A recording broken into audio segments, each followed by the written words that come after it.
sine of 360 degrees minus x. This is fourth quadrant, which means sine is negative over there, so that just becomes negative sine of x. And then negative x once more sits in the fourth quadrant, so that's negative x. That's a negative rotation, because a positive rotation goes anti-clockwise, so positive x will go that way. That's all just to say that that becomes negative tan of x, because of course tan is negative in the fourth quadrant. Yeah, it's about as neat as that's going to be for now.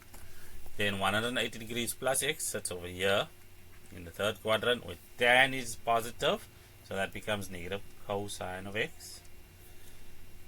And this is just, I don't know why it's there, but it's equal to 1. That's the Pythagorean identity, which we can deal with at some point.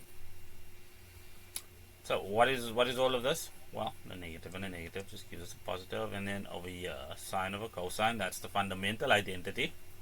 So that just becomes tan of x multiplied by negative tan of x, which is just equal to negative tan of x, but squared, negative tan squared of x. Now, given how quick and easy that was, let's do something fun. Well, at least fun for me. If we were to take our coordinate plane, as it were,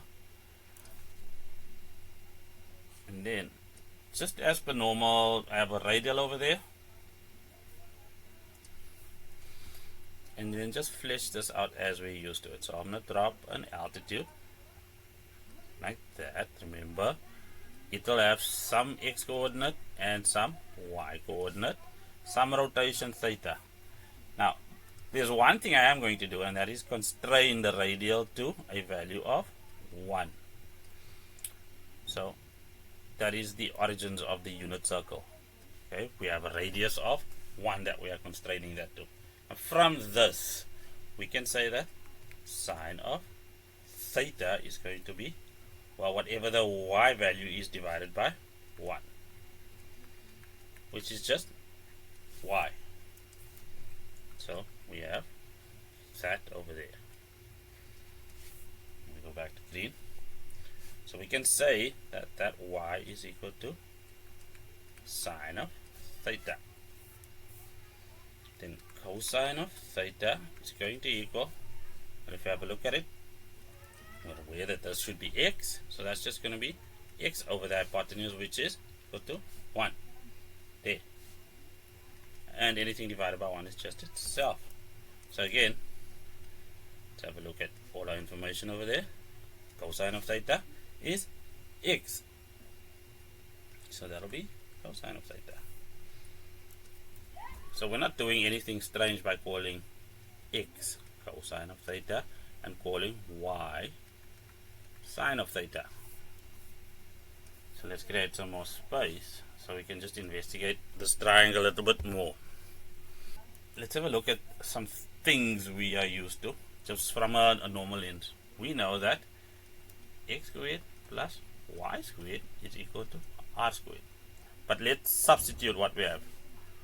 Well, that is going to be, x squared is just going to be cosine of theta or squared, and then y over here, because we agree, is equal to sine of theta or squared, and then r is equal to 1 or squared. Remember, this is all just Pythagoras at play.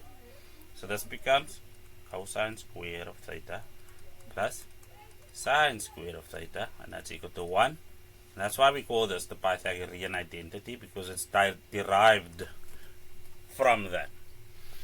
One more thing, tan of theta will be equal to, well, y over x, but we are already in agreement over the substitutability of y and x. So y is just sine of theta over cosine of theta, and that is fundamental in a sense. Thank you, sir. That'll be all.